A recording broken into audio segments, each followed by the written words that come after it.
राजस्थान में उपचुनाव की बयार है। मौसम भले ही ठंडा हो, लेकिन राजनीतिक माहौल पूरी तरह से गर्म है। जिस तरह से राजनीति का उठापटक का दौर राजस्थान में चला था, क्या अब वो थमेगा? राजस्थान की राजनीति का ऊंट इस उपचुनाव के बाद किस करवट पर बैठेगा? राजनीतिक पंडित क्या अनुमान लगा रहे हैं, और क्या आने वाले भविष्य में राजस्थान की राजनीति होगी? राजस्थान राजनीति के पंडित कहे जाने वाले या माने जाने वाले या चाणक्य माने जाने वाले चंद्रराज सिंघवी हमारे साथ हैं। जिस तरह से चंद्रराज सिंघवी पिछले कई दशकों से राजनीति में भविष्यवाणियां करते हैं, इस उपचुनाव के बाद क्या भविष्यवाणी करने वाले हैं? हमारे साथ में चंद्रराज जी सिंघवी हैं। उपचुनाव का दौर किस तरह से देखा जा रहा है भारतीय जनता पार्टी के लिए और कांग्रेस के लिए? मुख्यमंत्री अशोक गहलोत के लिए, वसुंधरा राजे के लिए, गुलाबचंद कटारिया के लिए, सतीश पूनिया के लिए क्या कहना है आपका? ये उपचुनाव निश्चित रूप से आगे की राजनीति का निर्णय करेंगे, इसमें कोई शक नहीं है। इन तीनों उपचुनावों में कांग्रेस पूरी ताकत से अपनी ताकत लगाकर झोंक करके मैदान में उतरी हुई है। भाजपा भी पीछे नहीं है। सवाल यह है कि कांग्रेस की भीतरी गुटबंदी, 3 सीटें कुल है। एक सीट तो वो है जहां गुजर निर्णायक फैसला कर सकते हैं, वो है राजसमंद की सीट। राजसमंद की सीट में दोनों उम्मीदवार जैन समाज के। ऐसे के लिए जो सबसे महत्वपूर्ण तबका है वो बटा हुआ रहेगा। राजपूत बेसिकली भाजपा का वोटर है, जिसकी संख्या बहुत ज़्यादा है। अगर भंवर सिंह पलाड़ा चुनाव लड़ते तो भारतीय जनता पार्टी को बहुत क्षति होती, लेकिन वो विड्रॉ कर गए मैदान से। तो राजपूतों का भी समर्थन भाजपा को ही जाएगा। भाजपा का अपना वोट बैंक भी कांग्रेस से ज़्यादा है। ऐसी स्थिति में राजसमंद सीट पर किरण महेश्वरी के प्रति सिंपैथी भी है। उनकी पुत्री एक जैन की वाइफ है, इसलिए वहाँ पर तो कोई चुनाव में मानता नहीं। वहाँ चुनाव निश्चित रूप से भाजपा जीत रही है। दूसरी चीज सराड़ा की सीट है। सराड़ा की सीट के अंदर चंद्रलाल जाट को टिकट दिया है। जाटों का बहुत बड़ा बहुमत है। सामने कोई छोटे मोटे जाट आते हैं, उससे फर्क नहीं पड़ता है, क्योंकि जाट एक बहुत बुद्धिमान कौम है। वो बड़े जाट को ही वोट देती है। इसलिए जाट और बीजेपी के कार्यकर्ताओं की जोड़ किसी हालत में कांग्रेस से कमजोर नहीं है। सराड़ा सीट पर निश्चित रूप से भाजपा के कुछ नेताओं की धमकियों के कारण एक सशक्त उम्मीदवार थे जिनको बैठना पड़ा। यह दुर्भाग्य और निंदनीय घटना की गई। मैं इसकी घोर भर्त्सना करता हूँ। ऐसा नहीं करना चाहिए था। कोई बढ़िया हो तो कोई लड़कों थोड़ी होता है। बढ़िया ने तो राज किया है, तो वो उसका विड्रॉ करना, उसके 2 पहलू बन गए।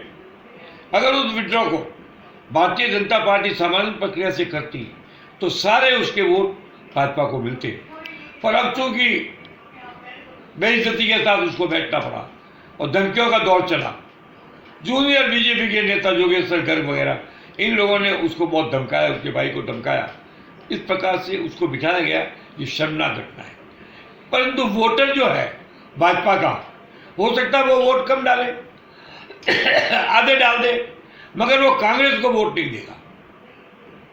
जो लादूलाल के वोट हैं बट भी गए तो अधिकांश वोट भाजपा को जाएंगे, अन्यथा वोट नोटा में जाने की संभावना है।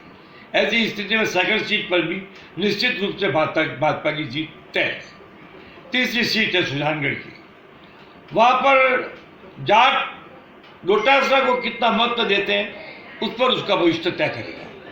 डोटासरा को ज्यादा महत्व दे जाट नेता के रूप में स्थापित करने में मुझे उसका शक लगता है, पर उसका फैसला इस बात पर निर्भर है कि अगर जाट एक मत होकर कांग्रेस के साथ जाता है तो शायद कांग्रेस उस सीट को निकाल ले। लेकिन जैसा मैं जानता हूँ, रामेश्वर रूडी, सुभाष जी मौर्य, जो बड़े वरिष्ठ जाट नेता भी मैदान में नहीं है, इसलिए ये नहीं कहा जा सकता ये सीट भी कांग्रेस जीतेगी। तीनों सीटों पर भाजपा की जीतते हैं। वसुंधरा अंतिम दौर में निश्चित रूप से लोगों से भाजपा के लिए अपील करी, इसलिए भाजपा के नेताओं की वसुंधरा से नाराजगी का इस चुनाव में कोई असर नहीं पड़ा। अगर वही असर पड़ता तो भाजपा चुनाव जीत ही नहीं सकती थी। इसलिए वसुंधरा का आशीर्वाद अंततः गत्वा भाजपा उम्मीदवारों को ही मिलेगा। उधर सचिन पायलट और अशोक की दुश्मनी मिटेगी नहीं, इसलिए सचिन का सपोर्ट कांग्रेस उम्मीदवारों को, जिनका चयन केवल और केवल गहलोत ने किया है, उसको मिल जाए, इस पर मुझे संदेह है। अजय माकन अभी राजस्थान को जानते नहीं है, वो आते हैं, मिलते चले जाते हैं, उनका कोई प्रभाव हो मैं इसको नहीं मानता। अजय माकन का आना जाना शून्य के बराबर है। ऐसी स्थिति में तीनों सीटों के अंदर भाजपा जीतेगी, उसका असर भाजपा पर भी पड़ेगा। वर्तमान संगठन को महत्व मिलेगा, वसुंधरा का स्वागत करना पड़ेगा, वसुंधरा को आना पड़ेगा, और वसुंधरा के आने के बाद भाजपा का राज बनेगा। इधर कांग्रेस में फूट होगी, सचिन कब तक बर्दाश्त करेगा, उसको दिए गए वादे अधूरे हैं, उसको क्या वादे दिए बता नहीं रहा है। मगर आम गुजरों में, किसानों में और जाटों में यह बात तय है कि सचिन के अपमान से ये वर्ग नाराज हैं। ये कांग्रेस का कोई संभावना आने का नहीं है। गहलोत जी अपनी राजनीति के अंतिम दौर में चल रहे हैं। ये दौर महीनों का हो सकता है, हफ्तों का हो सकता है, साल भर का हो सकता है, लेकिन आने वाले समय में कांग्रेस का नेतृत्व जब जाट खिलाफ हो, गुजर खिलाफ हो और राजपूत खिलाफ हो, तो कांग्रेस की स्थिति बनती नहीं है। दोनों पार्टियों पर यह प्रभाव पड़ेगा। चुनाव के बाद वास्तविक राजनीति शुरू होगी, तब मैं आपको बताऊंगा कि किसकी क्या स्थिति है। राजस्थान में मुख्यमंत्री अशोक गहलोत को जादूगर माना जाता है और उन्होंने अब तक की सारी परीक्षाएं अपनी जादूगिरी से पास की है। चाहे मुख्यमंत्री बनने का हो या सचिन पायलट का विरोध हो या और अन्य कोई बातें हो, उसमें मुख्यमंत्री ने सफलता पाई है। तो क्या 5 साल मुख्यमंत्री के रूप में अशोक गहलोत ऐसी जादूगिरी से भी निकाल सकते हैं? आप इसे जादूगरी कहते हो, मैं इसको तकदीरगिरी कहता हूं। जादूगिरी तो है ही, पूरे मारवाड़ में 40 में से 2 सीट अशोक गहलोत नहीं ला पाया, कहाँ है जादूगरी। लेकिन सोनिया गांधी के परिवार के प्रति उसकी जो अटूट निष्ठा है, उसका पुरस्कार उसको मिलता है। योग्यता का कोई आधार है ही नहीं। वो तो एक बार राजीव गांधी ने मुझसे पूछा था कि आपका गहलोत विरोध क्यों करता है। मैं तो मेरी लिखी भी हिंदी पढ़ नहीं सकता, बोली भी अंग्रेजी लिख नहीं सकता, इसके बावजूद मुख्यमंत्री बनता है। ये उसका भाग्य है, प्रबल भाग्य है उस आदमी का। एक बार सीपी जोशी बेचारा 1 वोट से हार गया, मौका मिल गया। इस बार 100% सचिन पायलट की मेहनत थी और फल इसको मिलना था, मिल गया।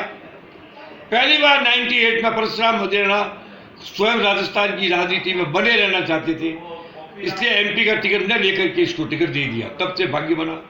और मैं एक बार अशोक गहलोत की प्रशंसा करूंगा कि उसने बुरे से बुरे वक्त में सोनिया का साथ नहीं छोड़ा। इन निष्ठा का पुरस्कार है, भाग्य और निष्ठा का मिश्रित परिणाम अशोक गहलोत है। जादूगरी मैं नहीं मानता, जादूगरी तो इसके खानदान में लोग दिखाते रहे, उसकी कोई वैल्यू नहीं है, लेकिन यह सत्य है। अब राष्ट्रवाद सचिन पहला आदमी आया जो परिवार के प्रति निष्ठा साबित कर रहा था, उसने की। सचिन से एक बड़ी गलती होगी, जब उसने ये 17 MLA का विद्रोह किया, तब उसने बेवकूफ़ी से सरकार बदलने की बात की, इसलिए पिट गया। अगर वो नेतृत्व बदलने की बात करता तो शायद परिणाम कुछ और आते। अब लड़ाई क्या होगी? नेतृत्व परिवर्तन की होगी, सरकार परिवर्तन की होगी, वसुंधरा का रूप क्या रहेगा। राजस्थान की आगामी राजनीति एक मिश्रण की तरह है, यौगिक की तरह नहीं है, इतना ही कह सकते। कांग्रेस के नेता जितने भी हैं वो ये कहते हैं कि भारतीय जनता पार्टी अब एक नहीं है, गुटों में और दलदल में जैसी पार्टी हो गई है, क्या कहना? भारतीय जनता पार्टी के 90% कार्यकर्ता संघ से आए हैं, वो अलग हो ही नहीं सकते। उनके तो जन्म घुट्टी के अंदर वंदे मातरम, भारत माता, भारत की जय, देश की जय, ये सिद्धांत बदल ही नहीं सकता। भारतीय जनता पार्टी में नेताओं में गुटबंदी हो सकती है, पर कार्यकर्ताओं में गुटबंदी नहीं होती। आज ही गुलाब चंद कटारिया ही सर्वमान्य नेता है, 15 साल पहले वही सर्वमान्य नेता थे। अब नेता बदल गए, ओम जी आए, कुछ दिन तक प्रभाव में रहे, फिर कम हो गया प्रभाव। नेताओं की मूल्यांकन घटता बढ़ता है, पर भाजपा के कार्यकर्ताओं का मूल्यांकन नहीं घटता बढ़ता है, इसलिए भाजपा में फूट का ज़्यादा असर नहीं पड़ेगा। लेकिन वसुंधरा के व्यक्तित्व का जो प्रभाव गैर भाजपाई वोटों में है वो जबरदस्त है। उसकी अवहेलना करने के बाद भारतीय जनता पार्टी बहुत तकलीफ में आएगी। मैं भी जानता हूँ, शायद मोदी जी भी जानते होंगे, शायद अमित शाह भी जानता होगा, नहीं जानता है तो रिजल्ट आएगा तब जान लेंगे। भारतीय जनता पार्टी में मुख्यमंत्री को लेकर और बड़ी कवायद हो रही है कि अब की बार कौन बनेगा मुख्यमंत्री। इस वजह से सभी अपने आप को सर्वश्रेष्ठ नेता साबित करने में लगे हुए हैं। ये तो वही शिव धनुष तोड़ने वाला मामला है।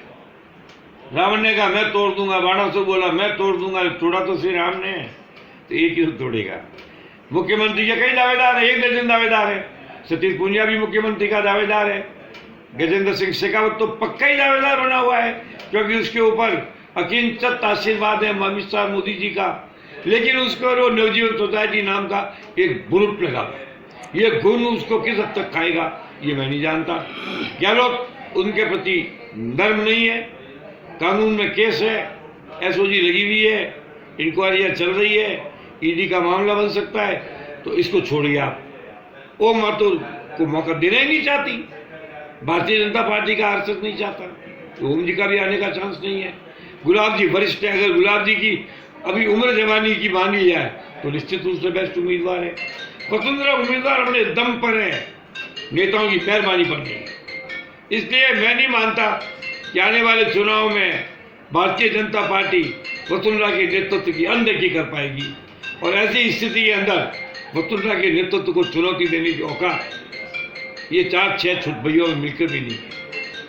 आगे आने वाले समय में चंद्रराज सिंह की क्या भूमिका रहेगी आम चुनावों में?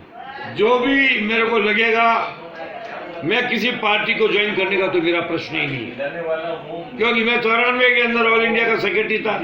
तो अजीत जोगी, मुकुल अजीत जोगी, कमलनाथ, दिग्विजय मेरे नीचे काम किए। मैं हाथ के लड़कों के नीचे तो मैं काम नहीं कर सकता, पार्टी में जाऊंगा नहीं।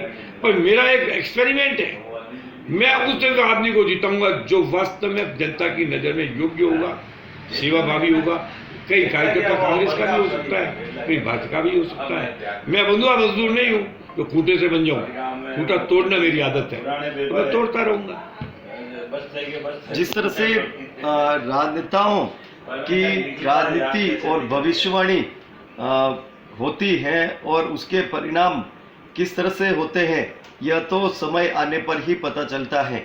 लेकिन एक बार फिर चंद्रराज सिंह ने राजस्थान के बारे में जो कुछ कहा, यह भी समय ही बताएगा कि उसमें कितनी बात सत्य होती है। हम और आपको राजनेताओं से मुलाकात करवाएंगे। अभी तक के लिए इतना ही।